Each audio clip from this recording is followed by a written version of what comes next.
नमस्कार. आज सकाळी नेहमीप्रमाणे वॉकिंगला जात असताना माझ्या शेताच्या जवळून जाणाऱ्या रस्त्याच्या कडेला शेताजवळ हा दिवा ठेवलेला होता. हा शेणाचा दिवा आहे. याच्या सर्व बाजूला वाळलेल्या लाल मिरच्या खोचलेल्या आहेत आणि ग्रामीण भाषेमध्ये याला उतारा म्हणतात.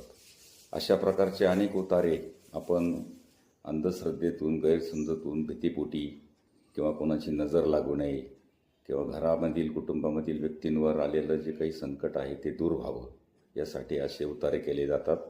कोणी अंडे उतरून टाकतं, कोणी लिंबू, मिरच्या किंवा लिंबाला टाचण्यात टोचून किंवा काळ्या बावल्या, काळा दोरा अशा प्रकारचे, तसेच हळदीचा कपडा, असे अनेक, मांसाचा तुकडा, असे अनेक प्रकारचे उतारे हे रस्त्याच्या कडेला किंवा चौकामध्ये टाकले जातात. आता हे परंपरेने आलेलं आहे. ही एक अंधश्रद्धा आहे, गैरसमज आहे, मनाचा समज आहे. अशा प्रकारे या उतारांमुळे कुठलीही वाईट नजर जात नाही किंवा कुठलाही आजार बरा होत नाही किंवा कुठलीही समस्या सुटत नाही. तर यासाठी आपण आजार असेल तर डॉक्टरांकडे गेलं पाहिजे. कुठलीही समस्या असेल तर त्या समस्येच्या मुळाशी गेलं पाहिजे. या गोष्टीला कुठलाही वैज्ञानिक आधार नाही. केवळ अंधश्रद्धेतून, गैरसमजातून आणि परंपरेतून आलेला हा प्रकार आहे.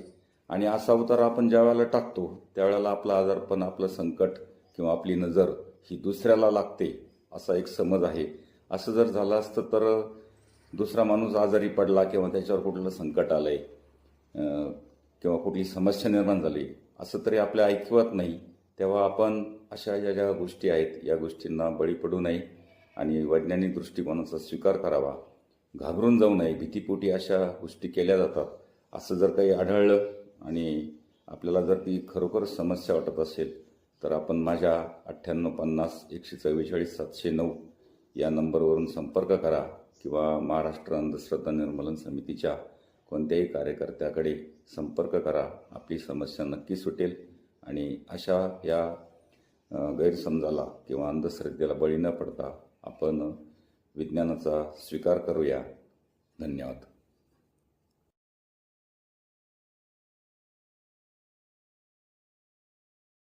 संगमनेर तालुका दूध उत्पादक संघ आपल्या दूध उत्पादकांसाठी घेऊन आले आहेत राजहंस मिल्किंग मशीन व चाफ कटर योजना. या योजनेअंतर्गत आपणास बाजार भावापेक्षा कमी दरात उपलब्ध करून देत आहे. नामांकित कंपनीचे मिल्किंग मशीन व चाफ कटर सुलभ हप्त्यांमध्ये उपलब्ध केले आहे. तरी सर्व दूध उत्पादकांनी या योजनेचा लाभ घ्यावा. अधिक माहितीसाठी संपर्क करा संगमनेर तालुका सहकारी दूध संघ, पशुसंवर्धन विभाग, अमृतनगर, संगमनेर.